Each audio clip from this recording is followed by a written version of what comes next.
दहिसर विधानसभा के वार्ड क्रमांक 7 में भारतीय जनता पार्टी, शिवसेना, आरपीआई महायुति के प्रत्याशी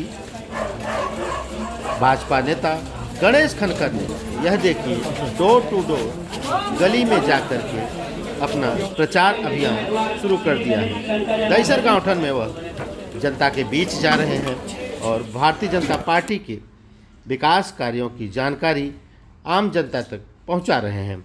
आने वाले दिनों में किस तरह से वह क्षेत्र का विकास करेंगे, इसकी रूपरेखा भी वह लोगों को बता रहे हैं। जगह जगह पर महिलाएं उनका स्वागत सम्मान कर रही हैं, उनका आरती कर रही हैं। भारतीय जनता पार्टी के प्रति जनता का प्रेम यहाँ पर साफ दिखाई दे रहा है। यह देखिए किस तरह से हाथ आरती कर रहे हैं। और इस बीच गणेश खनकर ने जनता से वादा किया है, जनता को आश्वासन दिया है, क्षेत्र जो भी समस्याएं हैं, जो भी विकास कार्य हैं, वह आने वाले दिनों में हर संभव पूरा करने यहाँ गाँव में घूम रहे हैं। किस तरह की यहाँ समस्याओं को आपने समझा है और जनता जिस खुले दिल से आपका यहाँ स्वागत कर रही है, आरती उतार रही है, क्या कहना चाहेंगे? शालिनी जी, मैं इस समय गाँवठन में घूम रहा हूँ। गाँवठन में मैं अनेकों बार आया हूँ, लेकिन इस बार मैं उम्मीदवार के नाते यहाँ पर घूम रहा हूँ। और मैं ये कहूँगा ईमानदारी से, ये सारे जो मेरे अपने मित्र हैं, कार्यकर्ता हैं, इन सभी ने मेरा जोश से स्वागत किया है। और मेरी अपेक्षा से ज़्यादा कार्यकर्ता हो, यहाँ की जनता हो, मेरा यहाँ पे स्वागत हो रहा है। देखिए, यहाँ अपनी जो विधायिका है मनीषा ताई चौधरी, इन्होंने बहुत बढ़िया काम यहाँ किया हुआ है। हर जगह पर उनका अस्तित्व यहाँ दिखाई देता है। यहाँ नगर सेविका थी शीतलताई म्हात्रे, उन्होंने किया हुआ काम, और जो कार्यकर्ताओं में मैं जोश देख रहा हूँ, मुझे लगता है कि विजय की ओर हम जा रहे हैं और मैं लोगों में उत्साह देख रहा हूँ। और शालिनी जी, वर्षों से आप मेरा इंटरव्यू लेते आई है एक राजनेता के रूप में। मैं पहली बार उम्मीदवार बना हूँ और उम्मीदवार के नाते जब मैं लोगों के सामने जा रहा हूँ, तो ये जो उत्साह मैं देख रहा हूँ, दिल को बहुत तसल्ली देती है। और मुझे अब पूरा विश्वास है, मैं यहाँ से चुनाव अच्छे अंतर से जीतने जा रहा हूँ। मुझे ये पता है कि मेरी लड़ाई जिनसे है वो एक बड़े व्यक्ति है। उनके बेटे चुनाव लड़ रहे हैं, पहली बार लड़ रहे, व्यवसाय से बिल्डर है।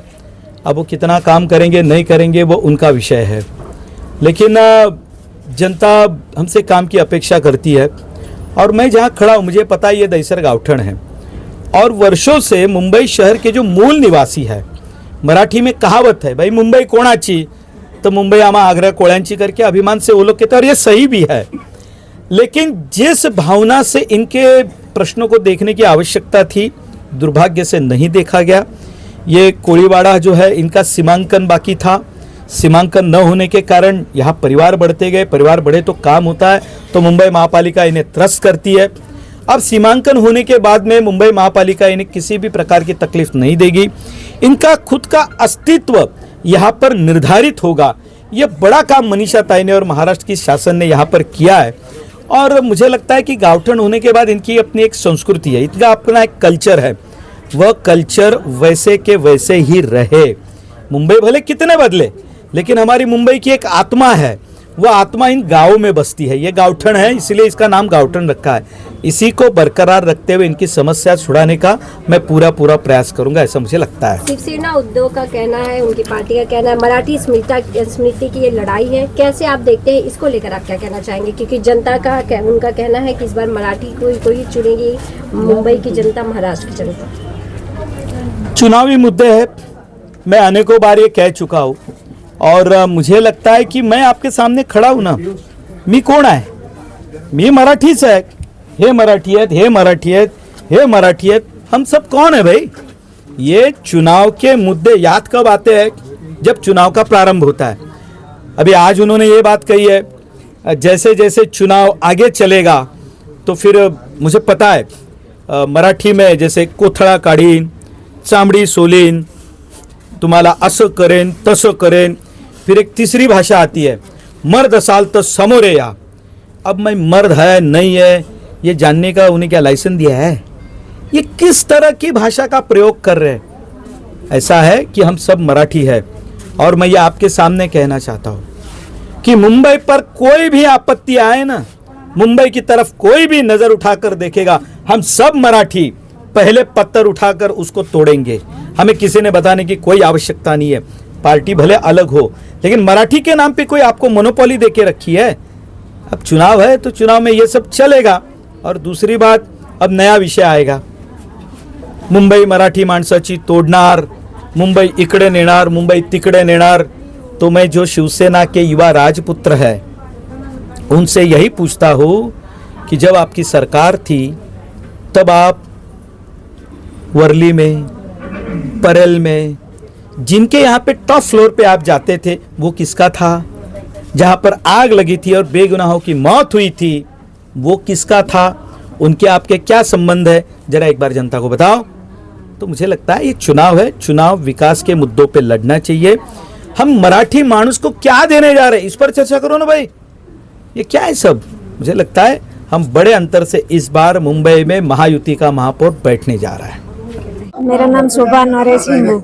आज आप आरती की थाली लेकर खड़ी हैं, किसकी आरती उतारने के लिए खड़ी है? ये गणेश खनकर।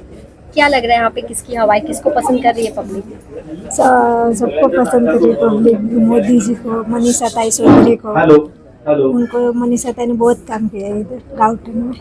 वैसे क्या समस्या क्या है यहाँ पे? इधर कुछ समस्या नहीं, हमारे इधर पानी आता है, संडास बना के दिया मनीषा ताई ने, रोड बना के दिया और ताई सब करके देते। गणेश खनगर को कौन सी पार्टी को चुनने का आपने सोचा है इस बार?